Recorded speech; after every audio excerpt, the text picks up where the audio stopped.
Welcome back. Even though Michael Flynn admitted that he lied to the FBI and he pled guilty, the Justice Department has dropped the case against the first national security advisor of this president.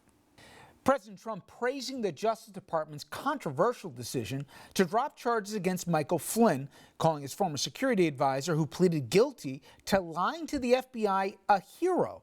And on Fox News this morning, praising the Attorney General. Bill Barr is a man of unbelievable credibility and courage, and he's going to go down in the history books. Charges were brought against Flynn in 2017 by former special counsel Robert Mueller as part of his investigation into Russian election interference. Flynn admitted to lying twice to the FBI about his contact with the then Russian ambassador Sergei Kislyak. But after hiring a new attorney, he then backtracked on his guilty plea. On Thursday, the Justice Department concluded that Flynn's prosecution was unjustified and that his statements were not material to any viable counterintelligence investigation concerning the Russians. The White House press secretary pointing a finger at the FBI after evidence that the agency's former counterintelligence director wrote a note debating strategies. The FBI exists to investigate crimes. But in the case of Lieutenant General Michael Flynn, it appears that they might have existed to manufacture one. Former acting director Andrew McCabe on CNN standing by the investigation and stressing Flynn was not set up.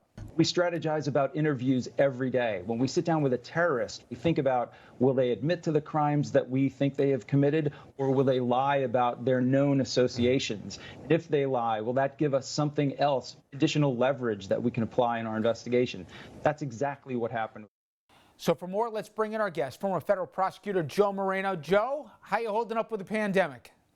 Richard, it's always great to join you. Hey, it's one day at a time over here, right? I mean, it's week 7, week 8. I lost track at some point, but all things considered, we're doing okay, my friend. Thank you. It is good to hear that. Now, you obviously saw the decision by DOJ. To me, this is as much about Barr as it is about Flynn. But what is the big takeaway at the end of the day? Because Barr says, you know, there's no crime here. Nothing was wrong. He lied. He pled guilty twice. And by the way, as you said, I remember at the time we were doing this, they chose not to even prosecute him over lobbying Turkey during the transition because they already had him basically agreeing twice to charges that he was pleading guilty to. To me, it's a stunning decision by the DOJ, even more than what Flynn's getting away with. Look, General Flynn broke the law. There's no getting around it. He broke the law in numerous ways. The fact that he is now ultimately, after several years, no longer facing charges for those violations does not lessen the fact that he did, in fact, commit multiple violations of federal law. Now, you can argue as to whether the case should have been brought, whether a case of prosecutorial discretion, in this case, whether it should have been pursued. But the reality is this decision by the Justice Department and by the Attorney General does not change the fact of what he did. And unfortunately, regardless of what you think of General Flynn, and I have respect for his military history, I'm an Army veteran myself, but how can people come away from this thinking anything other than the fact that a powerful person who has the president's ear can get away with lying to the FBI? Because that's now what has happened. And all of the Monday morning quarterbacking after the fact doesn't change that. And so basically it digs us further into this hole where you have a good chunk of the country feeling like this is not the People's Justice Department. It is an arm of the White House. And look, the system is never perfect, right? Not all crimes can be prosecuted. It's not possible. We don't have the bandwidth to do that. But once we lose the perception that justice is fair, we have lost a critical component of this country and our democracy, because our system relies on the concept that justice is blind and justice is fair. And once we believe that the powerful can get away with things that the ordinary folks like you and I cannot, our system has failed us. And also, I know this seems quaint, but the Attorney General's first fealty is to the rule of law. It's not to the president. I know we've said this, but by now, you know, people think it's, you know, it's going back to the days of the founding fathers. But the Attorney General actually works for the American public. He's not the personal attorney of the president, and that has gotten so twisted here lately. Richard, it's not quaint at all. I mean, it's exactly right. And we should insist on that standard. The Attorney General is obviously an appointee of the president. He or she has to enact the high-level policies that his or her White House dictates for them. That's fair. That's true. That's always been the case.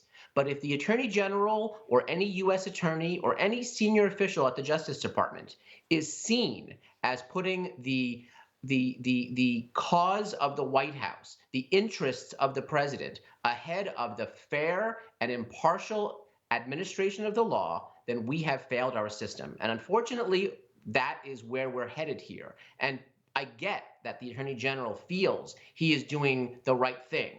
And he may believe that, and I respect his belief. But the perception from the outside is growing that this is not a fair Department of Justice. And that is a shame, because it has taken 200 years to build that confidence, and we are losing it by the day.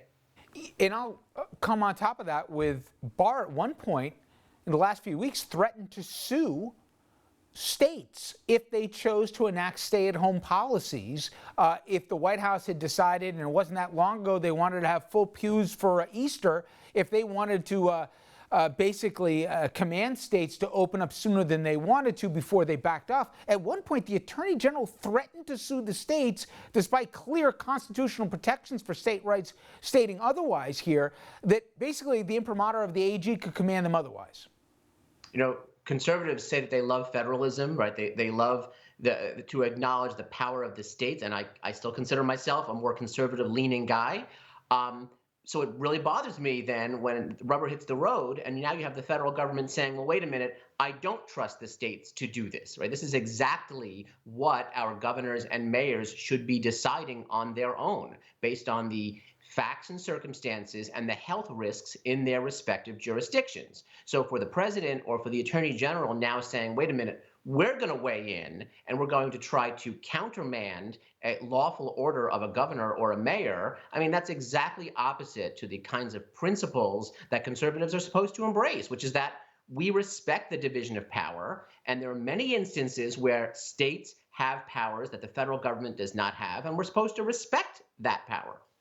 Joe, it's nice to see you. I haven't packed it in. Sometimes I'll talk to folks that got a hoodie on or whatever else. You're still holding out here. And I appreciate you always giving us some time. One day we'll return back to normalcy. But I appreciate, as always, you hanging in there for us. Thank you. Absolutely, Richard. It's always my honor, and stay well, please. You too. All right, everyone. When we come back, the financial pain out there, it is unfathomable, as 1 in 5 American workers, 1 in 5 now out of work. After the break, I'll speak with a man who's helping people who are dealing with this severe economic hardship. He'll tell us their stories.